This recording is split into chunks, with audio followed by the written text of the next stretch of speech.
Hello दोस्तों, आपके अपने चैनल एसजी नॉवल वर्ल्ड में आप सबका स्वागत है। ऐसे ही रोचक स्टोरी के लिए चैनल को सब्सक्राइब जरूर कर लीजिए। आइए अब एपिसोड कंटिन्यू करते हैं। एपिसोड 201 बेचारा अवध।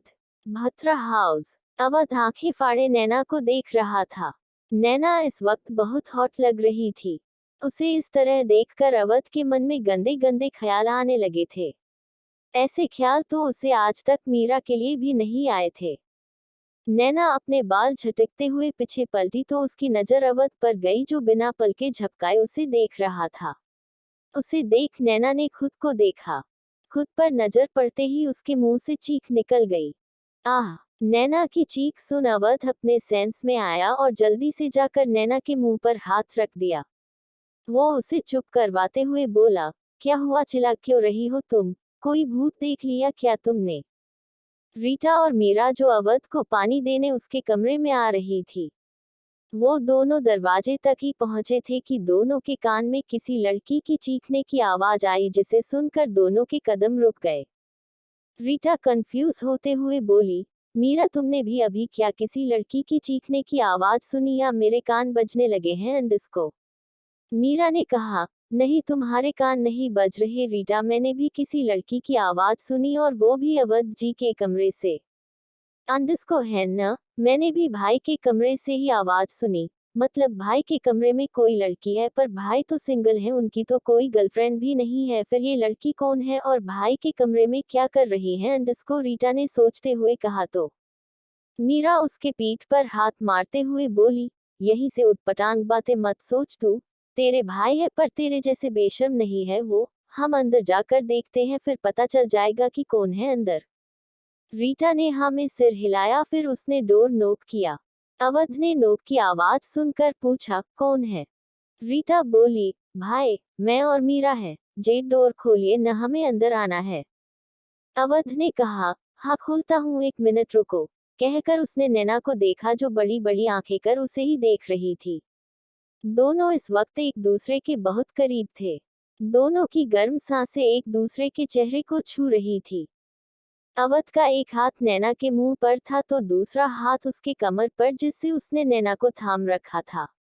अवध नैना की बड़ी बड़ी खूबसूरत आंखों में फिर से खोने लगा था। अपने नाम की ही तरह नैना के नैन बहुत खूबसूरत थे। नैना की उम्र 45/46 के करीब होगी। गोरा रंग, गोल चेहरा, काले लंबे बाल और होठों के पास एक छोटा सा तिल, जो उसकी खूबसूरती में चार चांद लगाता था। इस उम्र में भी वो बहुत अट्रैक्टिव दिखती थी। नैना और मीरा कॉलेज फ्रेंड थी। नैना अवध को हमेशा से पसंद करती थी, पर वो भी मीरा की तरह बहुत शांत और इनोसेंट थी। उसने कई बार कोशिश की थी कि वो अवध को अपने दिल की बात बता दे, पर कभी उसकी हिम्मत नहीं हुई और वो बस अवध के इंतजार में रह गई। पर किस्मत ने उसे फिर से एक मौका दिया है। अब देखना यह है कि वो इस मौके का कितना सदुपयोग कर सकती थी। अवध ने धीरे से उसके मुंह से हाथ हटाया कि एक बार फिर से रीटा की आवाज सुनाई दी, भाई खोलो ना दरवाजा। रीटा की आवाज सुन अवध सेंस में आया और जल्दी नैना से दूर हो गया। उसने नैना की तरफ पीट कर धीरे से कहा, वॉशरूम में जाए आप, मैं डोर खोलता हूँ। नैना ने सिर हिलाया और जल्दी से वॉशरूम में भाग गई। उसकी भी सांसें तेज हो गई थी। उसने डोर लॉक किया और डोर से लगकर अपनी तेज सांसों को काबू करने लगी। अवध ने खुद को नॉर्मल किया और जाकर डोर खोला। उसके डोर खोलते ही रीटा तेजी से उसके रूम में घुस आई और पूरे कमरे को स्कैन करते हुए बोली, भाई कहाँ है आपकी गर्लफ्रेंड? देखो आप झूठ मत बोलना, मैंने और मीरा दोनों ने आपके कमरे से किसी लड़की की आवाज सुनी है। अवध सिर हिलाते हुए बुदबुदाया, क्या करूं मैं अपनी बहन का? इसकी जासूसी हर वक्त ऑन द वे होती है, बस मौका चाहिए इसे किसी की जासूसी करने का। उसने कहा, रीटा मेरे कमरे में कौन होगी? तुम्हें कोई गलतफहमी हुई होगी, कोई नहीं है मेरे कमरे में। रीटा ने कहा, आप झूठ मत बोलो भाई, मैंने सुना है और मीरा ने भी सुना है। मीरा भी उसका साथ देते हुए बोली, हाँ अवध जी, मैंने भी किसी लड़की की चीखने की आवाज आपके कमरे से सुनी है। अवध अब निशब्द हो गया था। उसे समझ नहीं आ रहा था कि वो इन दोनों लड़कियों से कैसे बचे, कैसे क्या कहे उन्हें और बाहर भेजे। तभी मीरा की नजर फर्श पर पड़े गिरे टॉवल पर गई।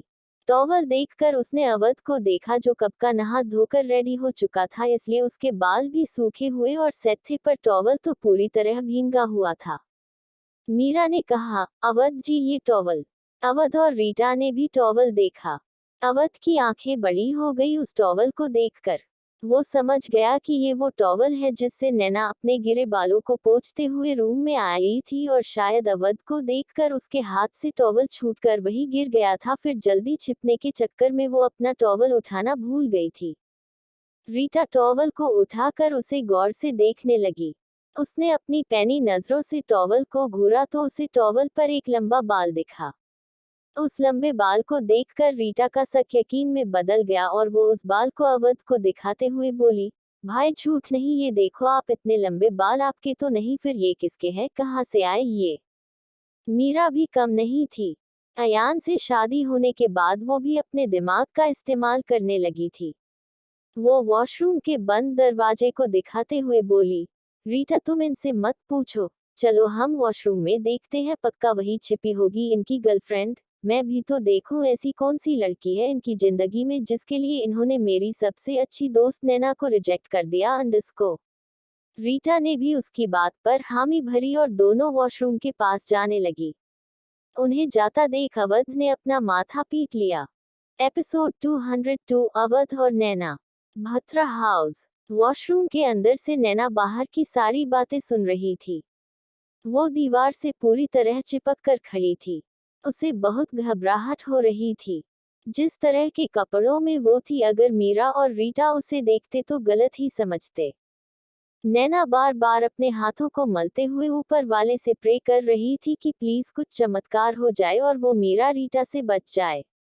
उसे नहीं पता था कि उसकी प्रे को ऊपर वाले ने सुन लिया था और उसकी मदद करने के लिए दो महान पुरुषों को भेज भी दिया था। रीटा और मीरा वॉशरूम के डोर को खोलने को हुई कि तभी अंश और रेहान वहां प्रकट हो गए। दोनों ने जल्दी से अपनी अपनी माओ को पकड़ा और खुद दरवाजे के सामने जाकर खड़े हो गए। उन दोनों को देखकर अवध ने चैन की सांस ली और अपने सीने पर हाथ रखकर मन में बोला, शुक्र है ये दोनों आ गए, वरना मैं क्या बोलता इन्हें। अब ये दोनों सब कुछ संभाल लेंगे, इनके होने का आज पहली बार कुछ फायदा होगा मुझे। वो मन ही मन दोनों लड़कों की तारीफ कर रहा था, पर उसे नहीं पता था कि दोनों उसे बचाने कम फंसाने ज्यादा आए थे। अंश ने मीरा से कहा, मम्मा आप ऐसे कैसे किसी आदमी का बाथरूम चेक कर सकती हो, it's very bad manners. Rehan ने भी रीटा से कहा, मम्मा आपसे भी मुझे ऐसी उम्मीद नहीं थी, माना मामू आपके भाई है, पर उनकी अपनी भी तो कोई पर्सनल लाइफ है कि नहीं। अगर अंदर कोई लड़की सच में हुई तो मामू की पर्सनल लाइफ का क्या होगा यार, उनकी अपनी भी कुछ जरूरतें हैं जिसे पूरा करने के लिए उन्हें। रेहान, अवध ने चिल्लाते हुए कहा, जिसे सुन मीरा और रीटा भी एक पल के लिए डर गई थी। अवध को भी रियलाइज हुआ कि उसने कुछ ज्यादा ही ऊंची आवाज में रेहान कह दिया, पर वो करता भी तो क्या। उसका भांजा उसके बारे में कैसी कैसी बातें कर रहा था। वो नॉर्मल होते हुए बोला, तुम क्या बकवास कर रहे हो रेहान, जाओ यहाँ से तुम सब, मुझे ब्रेकफास्ट करके रेस्ट भी करना है।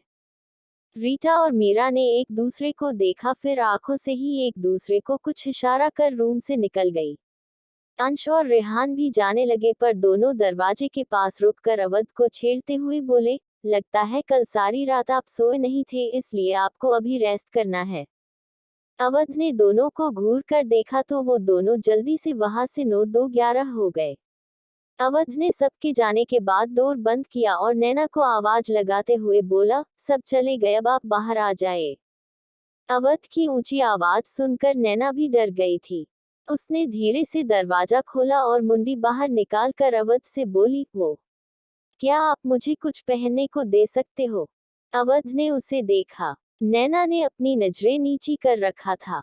उसके गाल शर्म से लाल हो चुके थे, जिससे वो और ज्यादा खूबसूरत दिख रही थी। अवध फिर से उसकी खूबसूरती में खोने लगा था, पर फिर उसने सिर झटका और जाकर कबर्ड से एक लोअर निकाल कर नैना को देते हुए बोला, अभी ये पहन लीजिए, बाद में आपके लिए आप जैसे कुछ कपड़े ला दूंगा। अवध भी उसकी तरफ पीठ किए खड़ा था। वो नैना को बिना देखे कह रहा था। नैना उसकी पीठ देख मुस्कुरा दी। अवध वाकई बहुत अच्छा इंसान था और उसकी इसी अच्छाई से तो नैना को प्यार था। नैना ने उसके हाथ से लो लिया और चेंज करने चली गई। कुछ देर बाद वो रूम में आई और अवध के सामने सिर झुकाकर खड़ी हो गई। अवध सोफे पर बैठा हुआ था। उसने नैना को देखा जो उसके कपड़ों में बहुत क्यूट लग रही थी।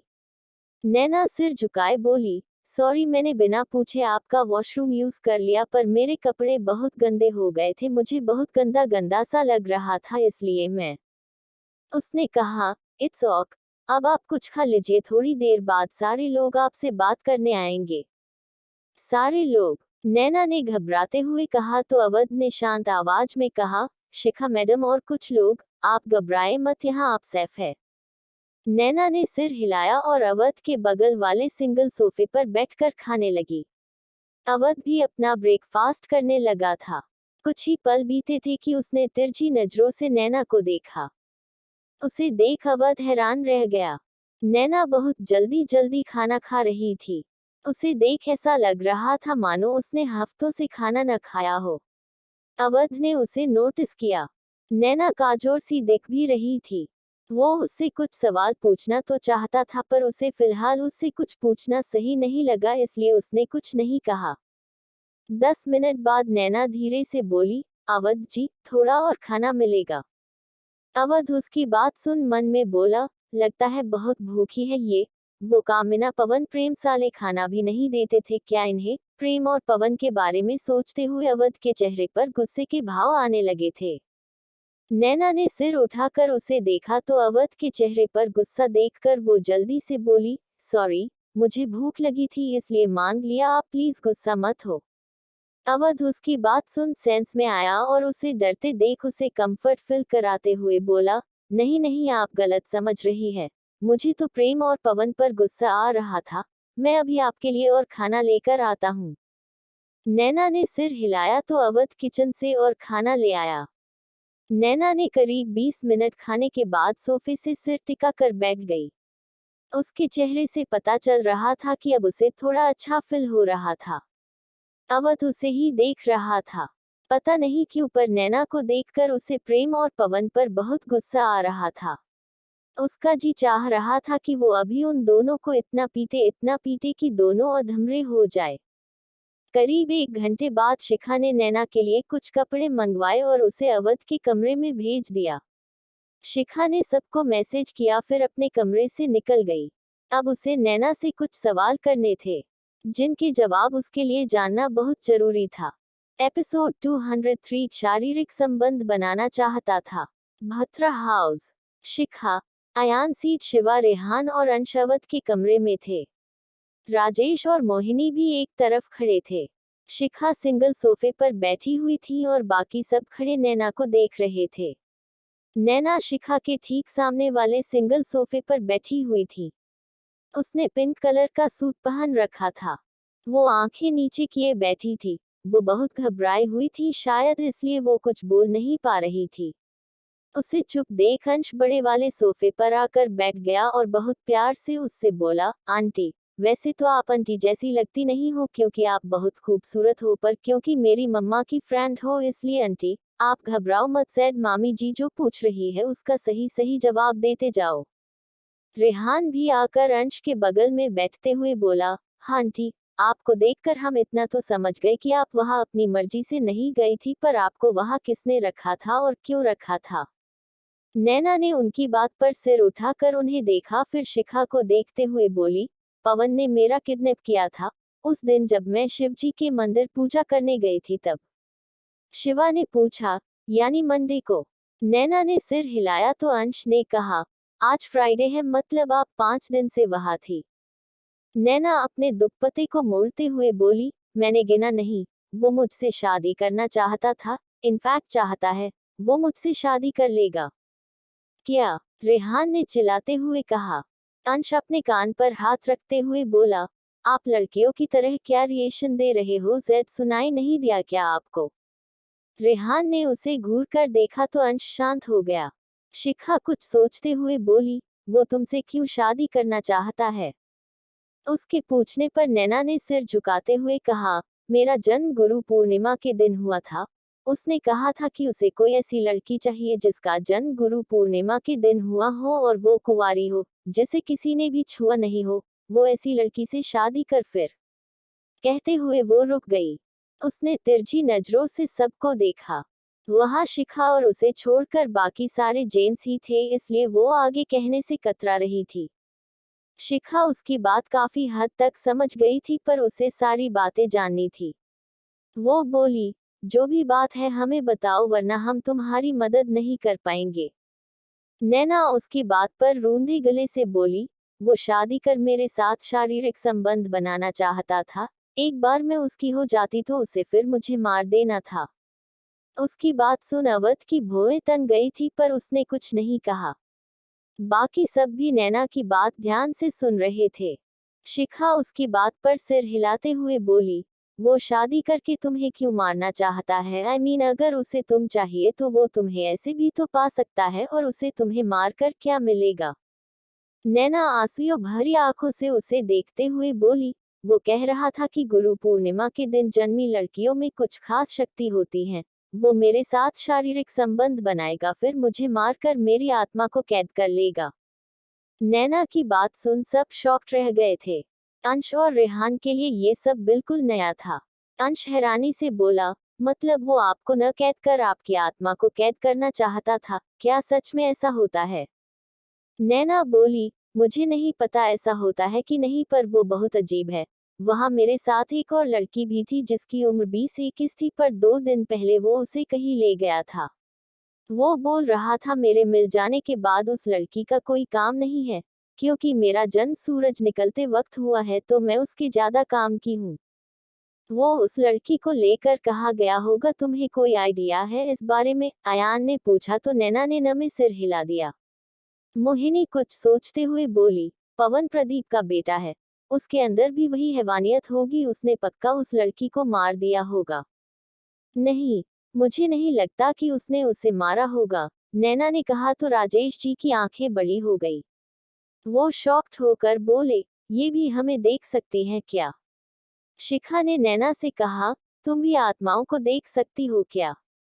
नैना ने हाँ में सिर हिलाया और कहा, हाँ मैं आत्माओं को देख सकती, उन्हें महसूस कर सकती हूँ। मेरे दादाजी पंडित है और पापा भी, उन्होंने मुझे भी बहुत कुछ सिखाया था, उसमें ही मैंने भूतों को देखना भी सीखा था। पर आप भी क्या? शिखा हाँ में सिर हिलाते हुए बोली, हाँ मैं भी देख सकती हूँ, पर मुझे गॉड गिफ्ट मिला है, मैंने सीखा नहीं है। अंश रेहान का हाथ पकड़ते हुए बोला, क्या लड़कियां हैं दोनों?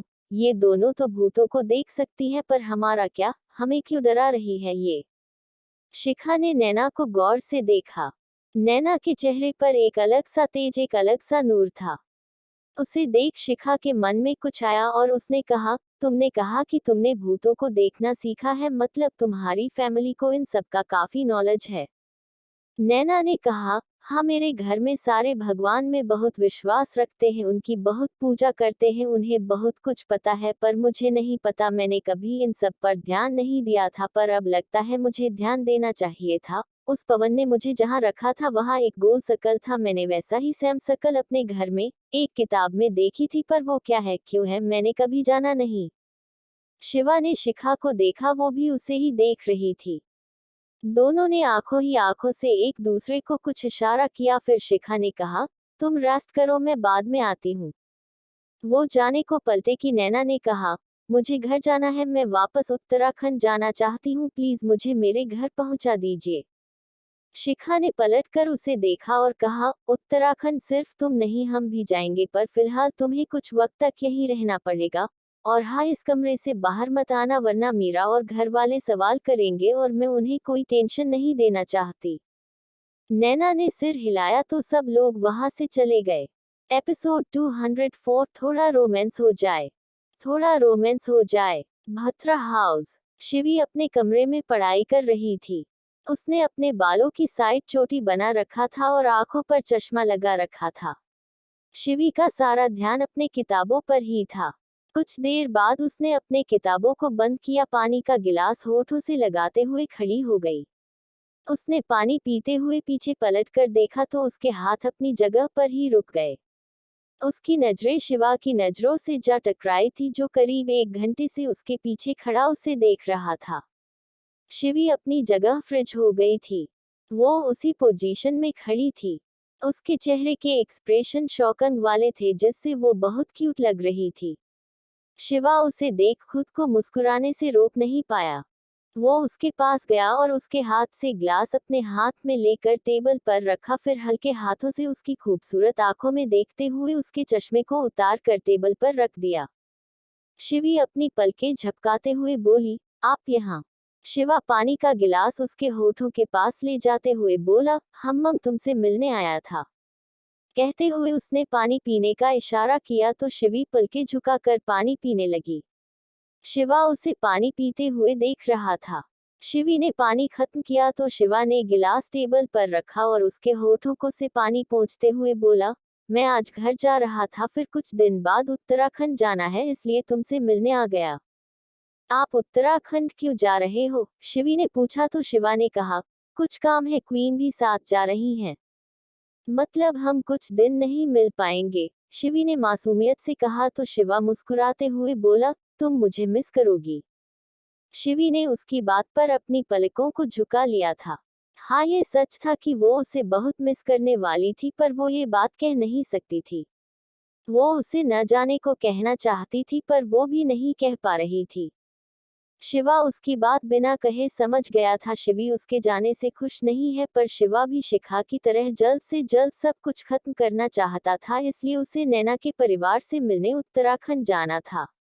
वो शिवी का गाल अपने अंगूठे से सहलाते हुए बोला, काम जरूरी है इसलिए जा रहा हूँ, पर जल्द ही लौट आऊंगा। शिवी ने हल्के से सिर हिलाया था तो शिवा ने अपने होंठ उसके माथे पर रख दिए, फिर उसके सिर से अपना सिर जोड़ लिया।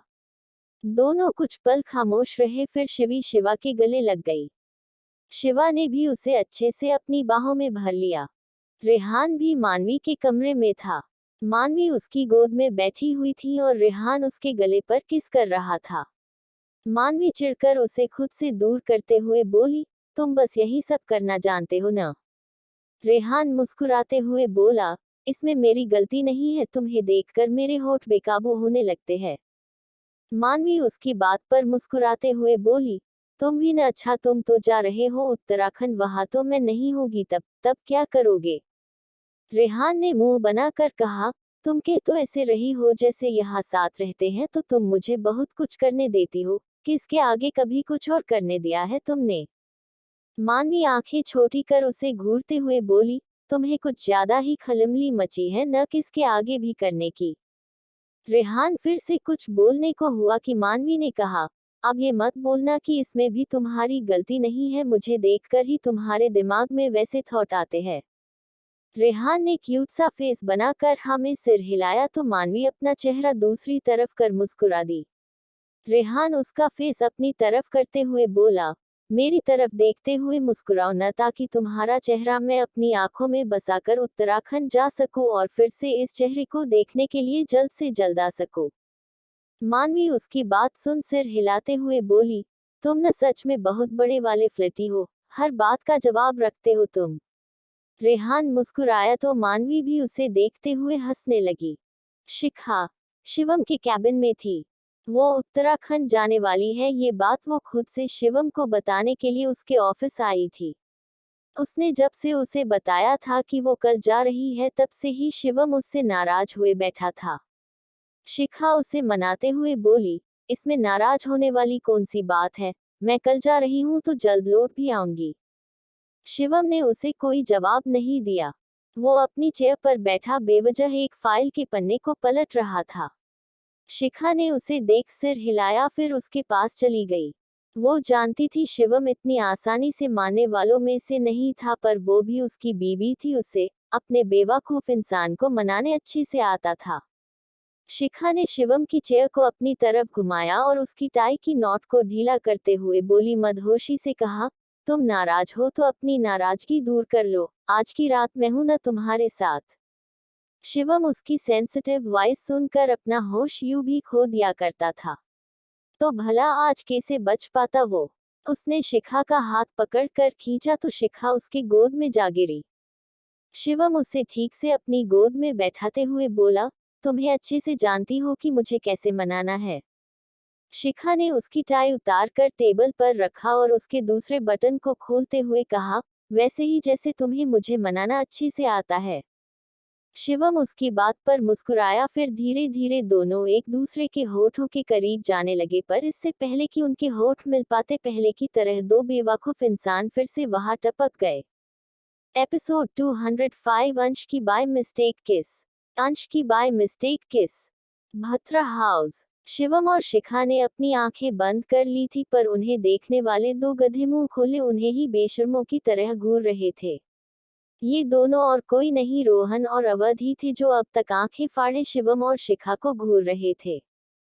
शिखा ने जब महसूस किया कि दोनों उन्हें ही घूर रहे हैं तो उसने जोर से शिवम के सीने पर चिटी काटी। आह! शिवम ने आंखें खोलते हुए उसे देखा। उसकी दर्द भरी आह सुनकर रोहन और अवध सेंस में आए। वो जल्दी से पीछे पलटते हुए बोले, सॉरी सॉरी सर, हम तो। हाँ हाँ, अब जाओ, जो भी कहना है बाद में कहना, शिवम ने चिढ़ते हुए कहा। रोहन और अवध ने सिर हिलाया और जल्दी से वहां से 9-2-11 हो गए। उनके जाने के बाद शिवम ने नाराजगी से कहा, कोई भी हमें रोमांस करने नहीं देता बीवी, घर पर वो दुल्हन आंटी आ जाती हैं और यहाँ ये दोनों गधे। शिखा उसकी बात पर मुस्कुराई तो शिवम अपने सीने को सहलाते हुए बोला, तुमने बहुत जोर की चिटी काटी, दर्द होने लगा है मुझे। शिखा उसकी बात पर सोचने का नाटक करते हुए बोली, दर्द हो रहा है तो तुम्हें सो जाना चाहिए, मैं चलती हूँ भी। कहकर शिखा उसकी गोद से उठने को हुई कि शिवम ने उसे कमर से पकड़कर वापस अपनी गोद में बैठाते हुए कहा, इतना भी दर्द नहीं हो रहा मुझे बीवी, पर तुम्हारे जाने के बाद होगा, इसलिए मत जाओ ना। शिखा ने शिवम के सीने पर सिर रखा और गंभीर आवाज में कहा, जाना जरूरी है वरना नहीं जाती। मैं अब किसी को भी खोना नहीं चाहती शिवम, नहीं खो सकती मैं अब किसी और को।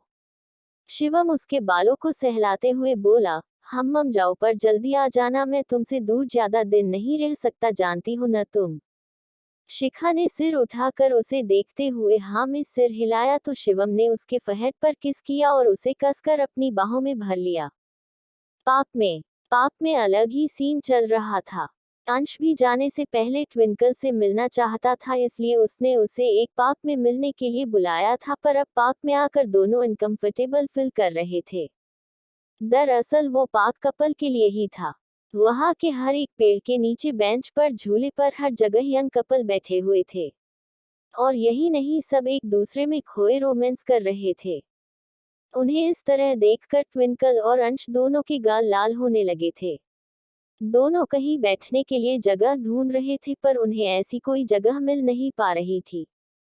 ट्विंकल के पैरों में अब दर्द होने लगा था, दोनों 1 घंटे से पार्क में सिर्फ चक्कर लगा रहे थे। ट्विंकल रुकते हुए बोली, अंश मुझसे और चला नहीं जाता, प्लीज यहीं कहीं बैठते हैं ना। अंश ने सिर हिलाया और आसपास देखने लगा। तभी उसकी नजर एक पेड़ के नीचे से उठ रहे कपल पर गई। वो उन्हें देखते हुए बोला, चलो वहां चलते हैं। ट्विंकल ने भी उस पेड़ को देखा जो अब खाली हो चुका था। दोनों गए और उस पेड़ के नीचे घास पर बैठ गए। ट्विंकल अपने शूज निकालते हुए बोली, अब अच्छा लग रहा है, पैरों में दर्द होने लगा था मेरे तो। वैसे तुमने मुझे अचानक मिलने के लिए क्यों बुलाया? पता है मैं कॉलेज बंक मार कर आई हूँ, अगर डैड और भाई को पता चला ना तो दोनों तुमसे बहुत गुस्सा होगे। अंश मन ही मन मुंह बनाते हुए बोला, दोनों को गुस्सा करने के अलावा आता ही क्या है? मेरे किस्मत में भी ऊपर वाले ने अच्छे ससुर और साले लिखे ही नहीं। लगता है मैं भी डेट की तरह सारी जिंदगी ससुर और साले से बातें सुनते हुए बिताऊंगा। ट्विंकल उसे खुद में ही बिजी देखकर उसके चेहरे के आगे हाथ हिलाते हुए बोली, ओह हेलो, कहाँ खो गए तुम? अब जल्दी से बताओ मुझे बुलाया क्यों है? उसकी बात सुन अंश सेंस में आया और बोला, हाँ वो मैं उत्तराखंड जा रहा हूँ। उत्तराखंड जाने की बात सुनते ही ट्विंकल उदास हो गई थी। अंश उसके उदास चेहरे को देखकर धीरे से मुस्कुराते हुए बोला, हमेशा के लिए नहीं जा रहा हूँ, बस कुछ दिन के लिए जा रहा हूँ, जल्द ही वापस लौट आऊंगा। ट्विंकल ने सिर हिलाया तो अंश ने कहा, जाने से पहले तुम्हारे साथ डेट पर जाना चाहता था, इसलिए तुम्हें बुलाया, सोचा था तुम्हारे साथ अच्छा टाइम स्पेंड करूंगा, पर तुम तो।